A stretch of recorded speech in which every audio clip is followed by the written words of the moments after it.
Welcome back to Banging the Can, the Houston sports show that does not apologize for championship rings and tings, presented by Bolen Media. I am your host, Ross Bolen, and today we are taking hotline calls from the Can Bangers. You, the loyal listeners. The Banging the Can hotline number is 888-203-2339, 888-203-2339.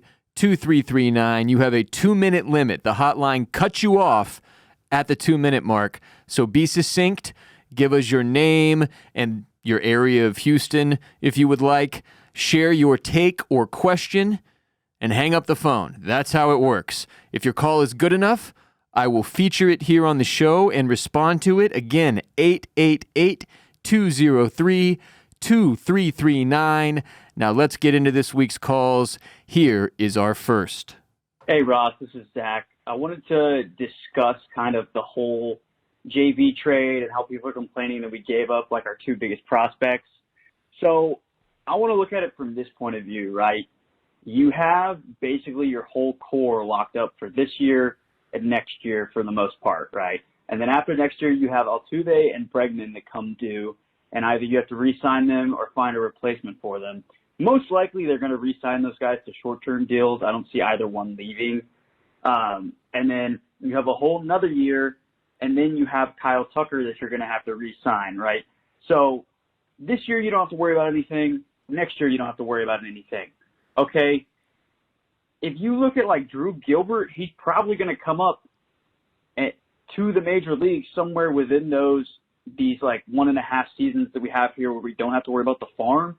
So it's like, not trading him is almost hurting you because you're going to wind up having to flip him or he's going to get blocked. Same thing with like a lot of these outfield prospects that we have, like Pedro Leon. Where is that dude going to play when he comes up?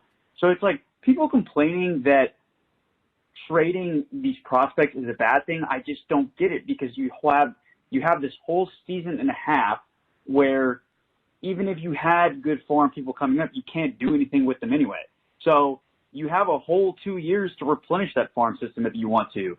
Like, you could flip, I don't know, Jolks or, like, Myers somewhere for, like, 2 prospects, and then you've replenished it right there in, like, a year or so. So it just doesn't make any sense to me, and I think Dana Brown saw the same thing that I'm seeing and made the trade, and it was a good one.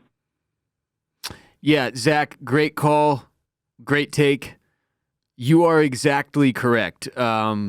Look, we have more than enough outfielders, literally, and we've got this squad, our starting, major league roster, locked up through next season, all right? And we have enough guys that are breaking through and contributing, like Jolks, who you mentioned, right? Like Chaz, who I was really worried about losing before this trade deadline. We have enough pieces to move some guys if we need to replenish the farm system later on down the road. The idea, though, is to extend this dynastic run of 6 straight ALCS appearances and 4 World Series appearances in 6 years for as long as possible, right? To stay hot, stay competing in the upper echelon of the league, and if you have to move some prospects to do that, you absolutely do that.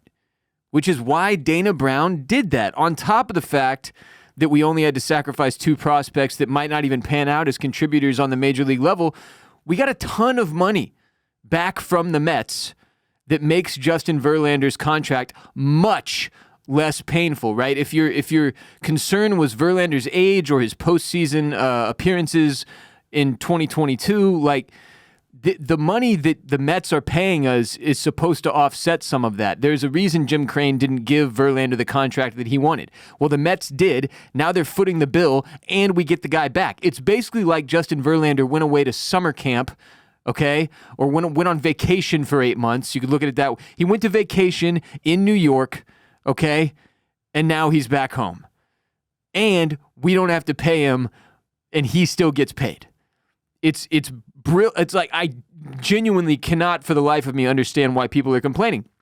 And on top of all that, now JV can potentially retire as an Astro, and considering he won 2 World Series and 2 Cy Young Awards here, that would be pretty fitting, would it not? So look, I think all of the complaining about the prospects we gave up, is mostly from people who like to think of themselves as like next level Astros fans. But frankly, it is fake smart nonsense. And there might be some carryover from like when we sucked ass for a few years back before this dynasty started, when people were paying closer attention to like the farm system because it was just too depressing to watch the major league club on a day-to-day basis. But where we are at now with this 6-year run, the farm club, the farm system should be the last thing on any of our minds as fans. Like none of us, unless you literally professionally evaluate baseball talent every day for money as your job, none of us know enough to even understand like what they're dealing with. That is not our bag, baby. Like just watch the pro team on the TV, go to the games at Minute Maid, evaluate that talent on that field and the results that are coming from that squad. That's where you should be at if you're an Astros fan. Stop with this prospects nonsense. We've been to the World Series 4 times in 6 years. It shouldn't be that difficult to figure this out. But like if you know professional sports, you know that when the iron is hot, you keep striking. You don't sit back and wait. You fire. And I think that Jim Crane probably learned a little bit of a lesson from sort of navigating the waters of the offseason after we won this most recent World Series, and he fired James Click. He rolled without a GM for a few months, and there was even some chatter from former GMs online about how you can't sit back on your loins or whatever when you've got things going well. I think Jim Crane kind of figured that out, and that's one of the reasons we did what we did with this Justin Verlander acquisition. I also think Dana Brown wanted to do it. I don't think that we're in a situation, as much as it gets talked about, where Jim Crane is the one like secretly pulling all of the levers. Like I don't think that's the case. I think Dana Brown is genuinely the general manager. It's not some farce, right? So you can look at it however you want, but the fact is this was the right move. If we just get the Justin Verlander that performs at the same level he did in New York in a Mets jersey, that would still be okay. He's still better than most pitchers, and we need starting pitching because all of our fucking pitchers got hurt. Like it's an easy thing for me to wrap my head around. Anyway, the point is we're in a good spot, and it was surreal seeing Justin Verlander in an Astros uniform again last night before the first game against the Yankees in this series. Like that, he was thrown on the field and they showed him, and it was like he never left. Like it's like literally like he went on vacation, had some fun for several months, just not as an Astro, and now he's back. And as a big fan of him, and as a dude who's nearing 40 years old himself, it's nice to have an older guy that you can look at and like kind of identify with. And I literally love Justin Verlander, and I trust Jim Crane. I trust Dana Brown for as much as I've seen over this last however many months he's been employed. It's a good spot. People need to stop complaining. And again, Zach, great call. Next. Hey, Ross, this is Gabby here, fellow Bobcat, eat 'em up. From and currently living in Houston. Came back here after graduating. Been here since 2014. Through the ride. Great to see us come up from 17, and I just want to have a quick take on that. I think a good reason why our team bonded and has grown chemistry-wise is from the trauma of Harvey. I'm just going to throw that out there. Nobody has to believe me. That's just my take. Moving on to now, I think your video is spot on. We are so grateful to the New York Mets. Like, thank you so fucking much. Like, I cannot tell you, because bringing Justin Verlander back is a huge move. I'm sorry. Period. We have a chance. Good luck, Rangers. Just found your videos on YouTube. Pumped. And we'll be watching. Thanks. Gabby from Houston, a Texas State Bobcat like me. Eat 'em up, cats. Thanks for calling. Hurricane Harvey in 2017 definitely played a part in creating the clubhouse culture that you've seen for the last 6 years, which is, as I mentioned earlier in the week, a huge part of winning in baseball. You can't just stack the roster with all-stars and think, all that talent is going to turn into wins. That's not typically how it works. You need chemistry, and you need a culture in the clubhouse that creates a winning atmosphere. And I think Hurricane Harvey gave the team a larger purpose, right? It bonded the players more closely with the fans and the city, and vice versa. The devastation of Harvey is a big part of what made that 2017 World Series win so special, and a big part of the reason none of us gave a witch's tit about the quote-unquote sign-stealing scandal. The city needed it, the team provided it, and it was that much sweeter as a result. I would be more thankful to the Mets if they hadn't also dished Max Scherzer to Arlington, but it's fine. Yeah, thank you, Steve Cohen. And I also understand the Mets did what they had to do to get things moving in the right direction and get their farm system rolling, because they are not in the position that we are in, where they've been winning consistently for 6 straight seasons. That is not the case with their ball club. But like I said earlier in the week, it felt like a premature pulling of the plug to me as far as their big money spending, big name experiment they had going with their roster. It is what it is, though. Not my call. I don't own the Mets. I'm not a fan. I don't care. I care about what happens here. And I'm thankful, again, for this reason, that we have Jim Crane, because ownership in sports is so, so, so important, and it probably gets underappreciated when you've got one that knows how to win, that really knows how to build a winning team. And it differs sport to sport, from the NBA to the NFL to the NHL to MLB, but as far as the Astros go, we've got a good one. We've got somebody who's not some crazy billionaire just throwing money at everything thinking that will fix it. He's making strategic, savvy moves, and as a result, we are getting to experience a lot of winning, and that's what you want when you're a fan of a sports team, is it not? So all things considered, I think the situation in New York with the Mets, and really with the Yankees as well, has made me appreciate what we've got going on in Houston all the more. Great call, Gabby. Next. Hey, this is Hayden. I'm from the Tyler area.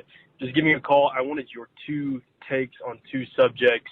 Number 1, I was wondering if you like the Abreu project, or if you were wishing for Gurriel to have stayed, or what you think it would look like if Gurriel had stayed, and what the postseason will look like too, because Gurriel's a postseason guy.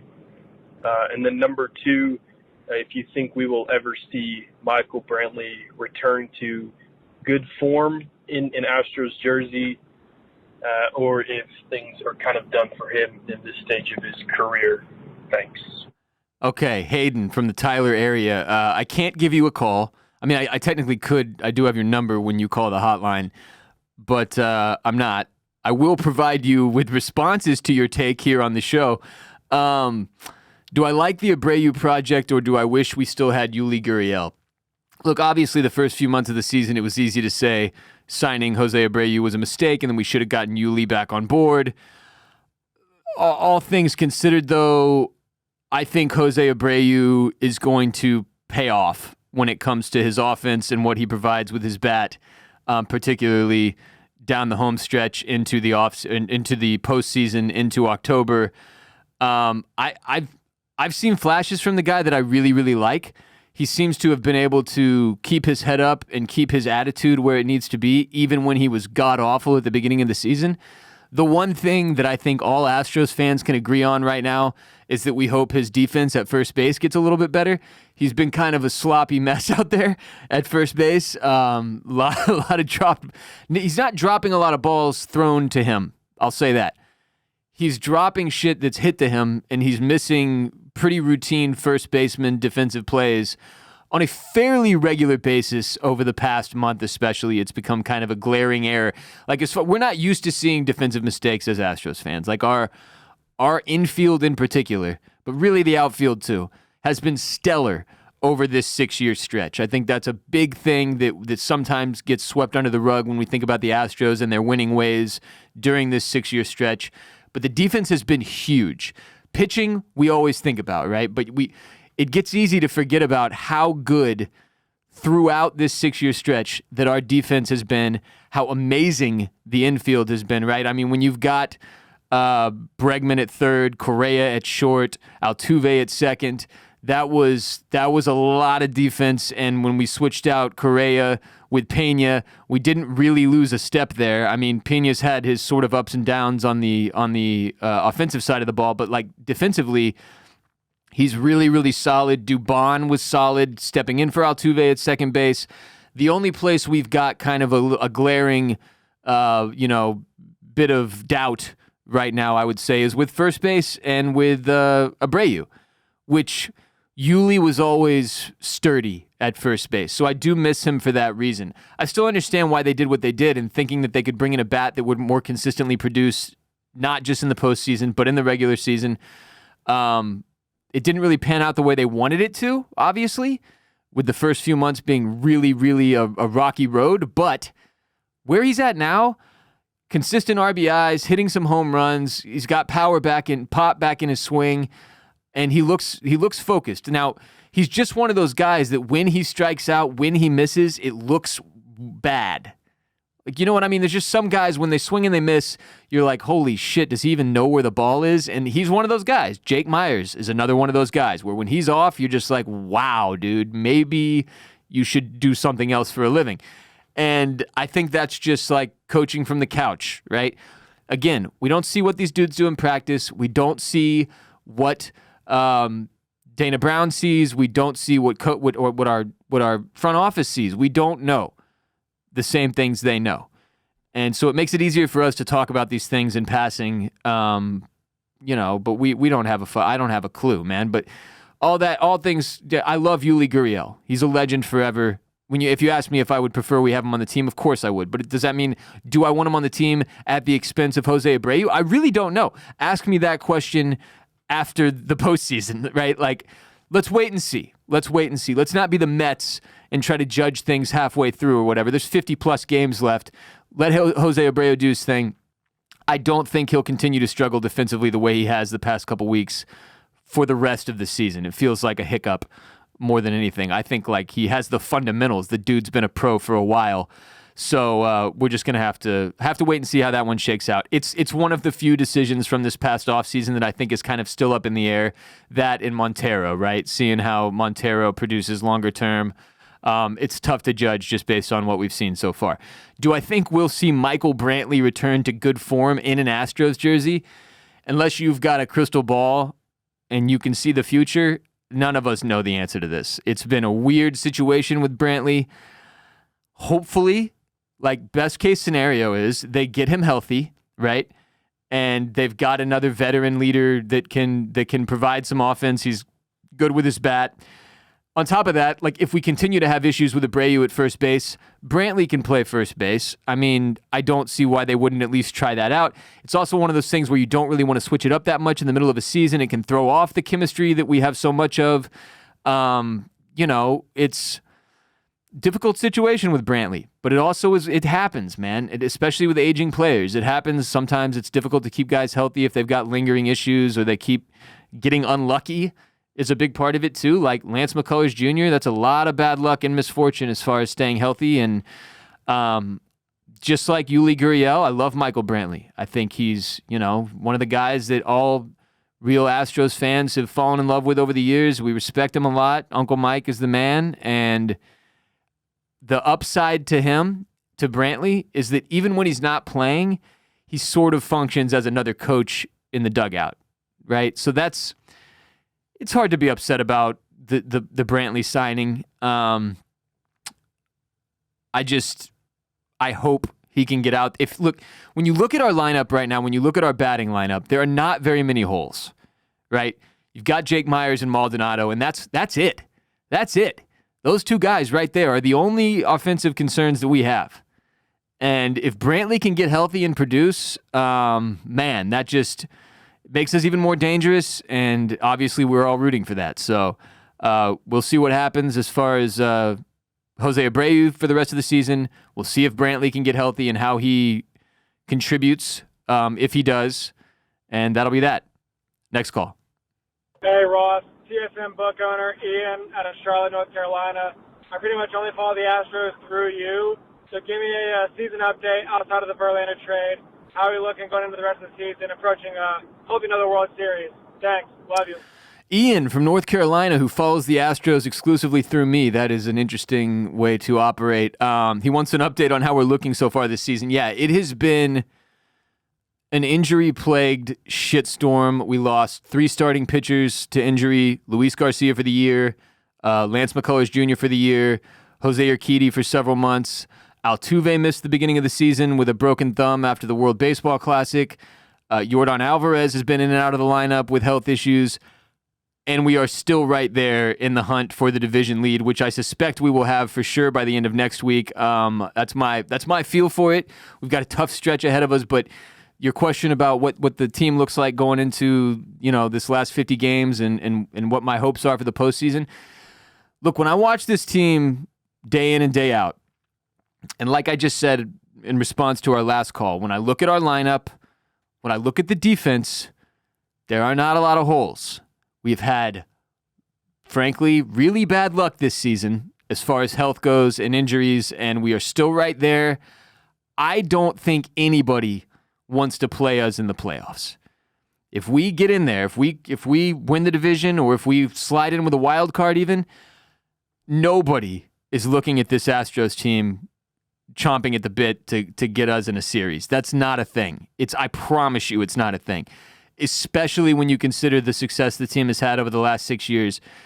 A lot of the league won't admit it, but we are very much in a dynasty situation. We get compared a lot to like the New England Patriots when they were in their dynasty, because everybody hates us unless you're a fan of the team, and nobody wants to play us because they know what we can do. And that's where we're at. That's where we're at. And it's fucking awesome to be an Astros fan right now for that reason, because I mean they just keep putting together teams that are dangerous and can win and scare the living daylights out of everybody else. Now, the only team that I look at in the league right now and I go, oh, damn, they are scary, is the Atlanta Braves. That's really it, though, as far as teams that I can see are a step ahead of us currently. I think they're in the number 1 seed by themselves, you could say. And then below them, there's like 4 or 5 teams, and we are one of those 4 or 5 teams that's right there. So if we can stay healthy this last 50 games, step it up a little bit, and see Altuve and Yordan Alvarez get back in the swing of things, no pun intended, then we're going to be right there with the Braves. And I know nobody wants to play our asses because we have been getting it done year after year after year after year after year after year, and that isn't even an exaggeration. I said it 6 times. So that's where we're at. It's cool that you're following the Astros through me and that you like my content enough to hang for that reason. So I appreciate you. I appreciate the support. But yeah, all in all, this is the kind of season that tests a winning team. And the Astros have answered the call. They have passed the test, right? They haven't fallen apart. We have a chance, if we can stay healthy, to continue competing at the level we have over the last 6 seasons. So it's going to be a fun ride these last 50 games or so. And by no means would I be surprised if we're back in another American League Championship Series, trying to go to a World Series.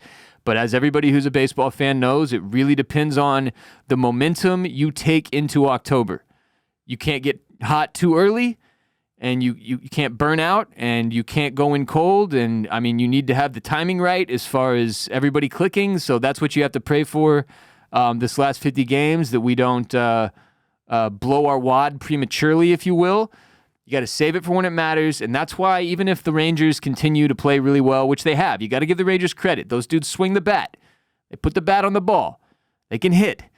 If they continue to play really well and they end up winning the division somehow, which I still don't think will happen, we're going to get in a wild card. I have no doubt. And then we're still in the same place. Like, nobody's going to want a piece of this ass. So, yeah, that's where we're at. Next and final call.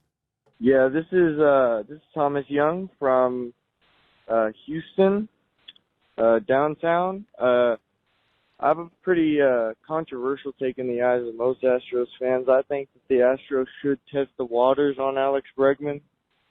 It's been a few years since he's been elite. He's been kind of up and down the past 3-4 years. And the Astros just won't offer him the money he wants because, I mean, it's Jim Crane. He doesn't really offer the longest of deals, and I'm sure Bregman's looking for that security in his contract. And I just think maybe we should test the waters a little bit, maybe look at somebody like a Matt Chapman in free agency. I don't know. It's just see what his name can bring in value over the trade market this offseason. Just a thought. Thomas downtown thinks we should test the waters on Alex Bregman, and this was actually a call from before the trade deadline, but it also obviously applies to this offseason. I want to talk about Bregman on the whole really quick because he's one of these guys that I think over the last 2 years in particular has been underappreciated for what he does defensively. This guy is one of the best third basemen in baseball. He's an unbelievable defensive player. He flashes the glove, he makes it look easy, and I think part of the reason that he gets underappreciated is because he makes it look so easy. But I mean, I don't think I've missed a game in maybe a month as far as watching, and every single game, this guy makes a play that makes me say, wow. He has an incredible throwing arm, and he's just all around. He's an unbelievable third baseman. So it's easy to sit there because we saw Bregman in his what you could say was his prime, right? His best couple of seasons there where he was an all-star and he was raking regularly. And he's definitely struggled some. I mean, he's gone through what it looks like to me is some mental battles as far as like his happiness and his joy out there on the field playing the game. Like especially last season during the regular season, it looked like he was miserable at different points. That may not be the case. It's just my read as a fan.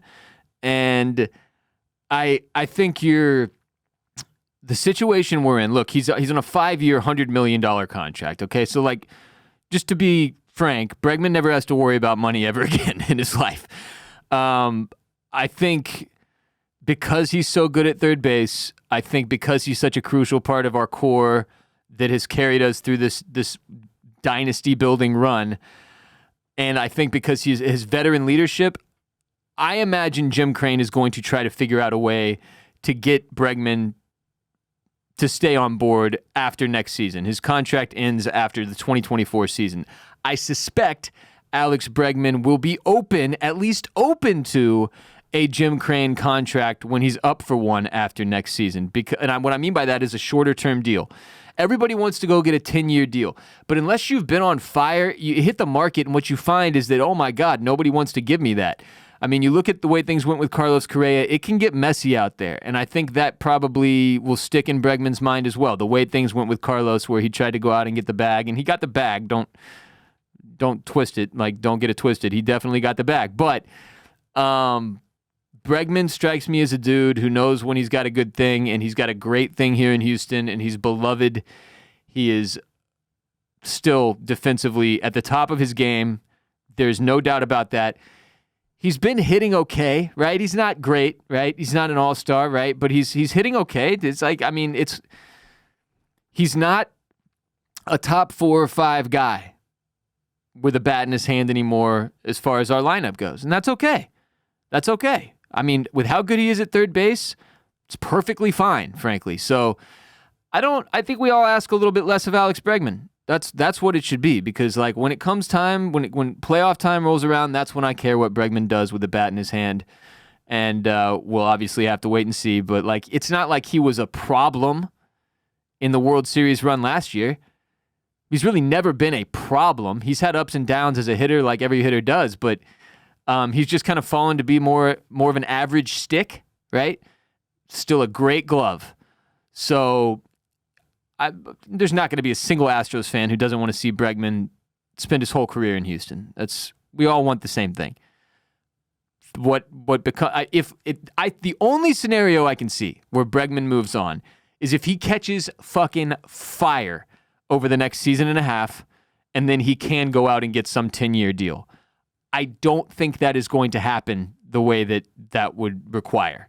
So, I think he's kind of on the downslide, right? Like, it's not, and I mean that with all due respect, considering everything else I just said, but he's not at the top of his offensive game anymore. So you just get as much out of him as you can, and you use his leadership and you use his defense, and I don't think any team's going to be throwing a $300 million deal at Breggy. I don't think so. He's got the salsa thing or the barbecue sauce, whatever it is that he's got going, which is Houston-based. I mean, he's an H-Town guy. Him and Lance McCullers are the two dudes who I see as like the most in love with the city and the culture. So I think he'll be around, man. I'm not worried about it. And again, that's why next year will be so crazy, is because we have a couple of contracts coming up that we'll need to take care of, and Altuve and Bregman, and get guys situated. I don't know how you replace an Alex Bregman, so if I'm Jim Crane, I do everything I can to get him signed to another 3-5 year deal, 3 or 5 years, right? And that'll be that. But we need to show Bregman more love. He is not getting enough love for what he's doing with that glove.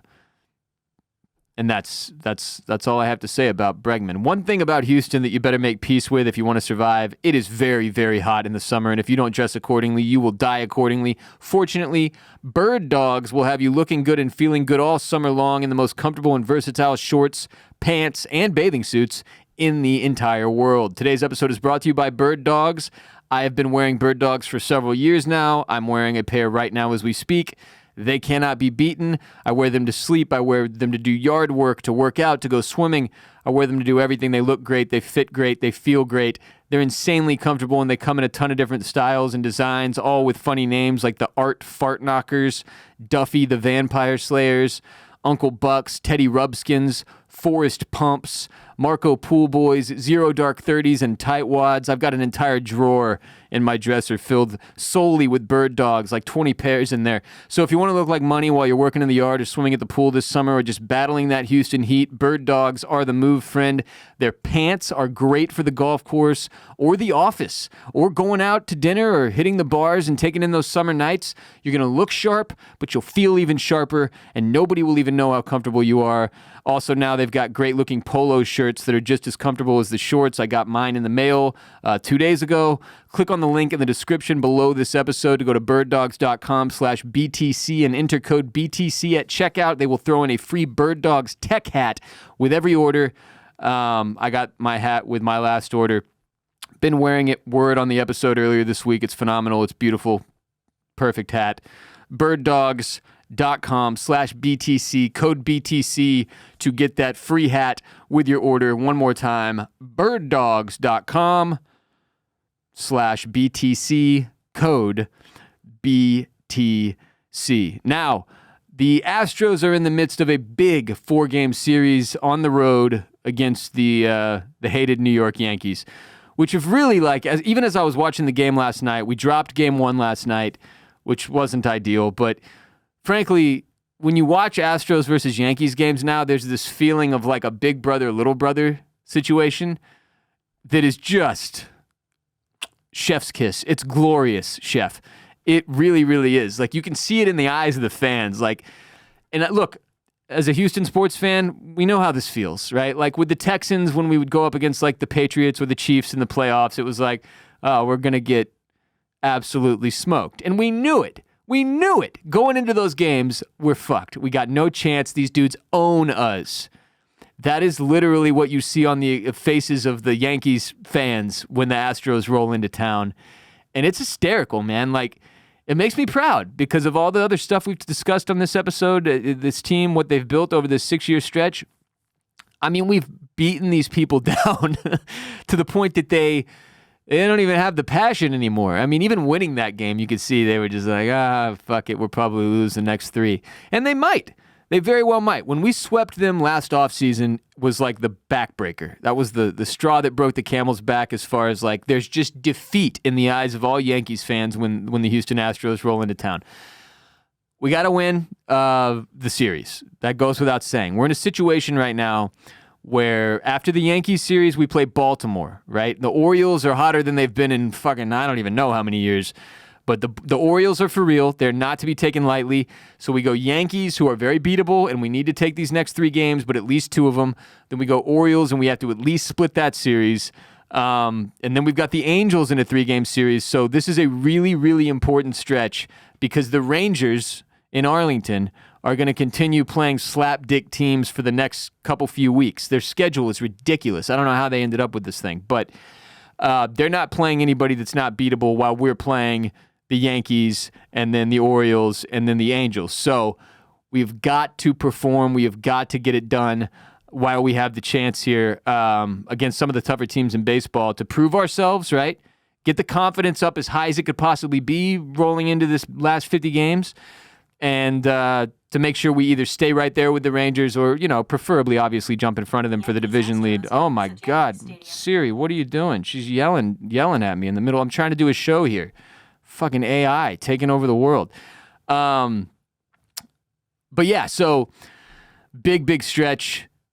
Got to take care of business against the Yankees. Got to see Altuve and Alvarez get in the groove. Got to see Verlander on the bump tomorrow for the first time in an Astros jersey this season, starting Justin Verlander in New York for the Houston Astros against the New York Yankees. It's going to be a great one. Cannot wait. That game is at 12:05 p.m. Central Time. It's going to be exciting. Make sure you tune in, obviously. Probably one of the coolest games we will see this season.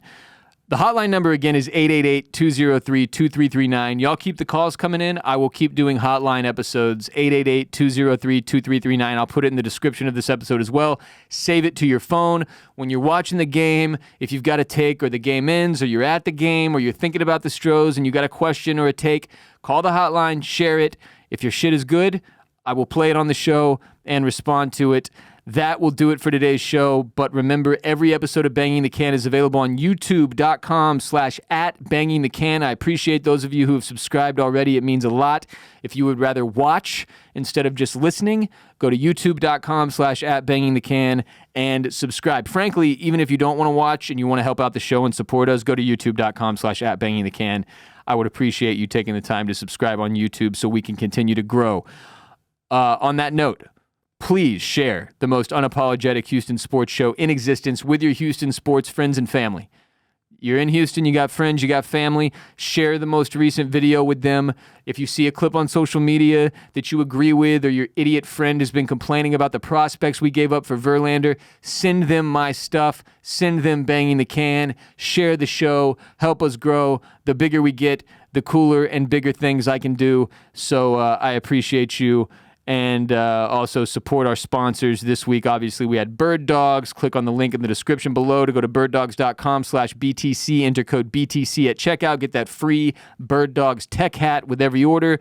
Check out my media startup, Bolen Media, at bolenmedia.com. We've got some other cool shows, including my comedy show, the Ross Bolen podcast, available wherever you listen to Banging the Can, as well as an F1 show. For those of you who are big F1 fans, check out Formula Bone, Bone, Formula Bone, youtube.com/@Formula Bone. Over 100,000 subscribers on YouTube, talking F1 with my man J-Bone. Every single week that there is a race, he does a preview and a recap. And yeah, follow us on social media at Banging the Can on TikTok, Instagram, Twitter, Threads, if you're doing that, at Banging the Can. I am Ross Bolen. You can follow me on Twitter and Instagram at WR Bolen. I appreciate y'all again for participating in our first hotline call episode. Thank you to those of you who called and got played, especially. It means a lot. I love doing this. I love talking Houston sports. I love having an outlet for it. And y'all supporting the show, watching, listening, sharing, liking, commenting, reviewing, goes a long way to make sure we get more episodes. The more steam we get, the more of this I can do because, frankly, our other shows that we've got and that I participate in, that's how I make my living. This is my full-time job. This is not like some side project.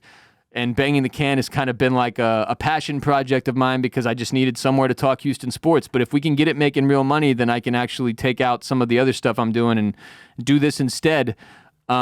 Which I would love. I would love that very much. If I could make more time for it, if it made more sense business-wise, I will do that. So y'all keep sharing the show, keep listening, keep showing up, and I'll be back next week. Until next time, H-Town, stay down.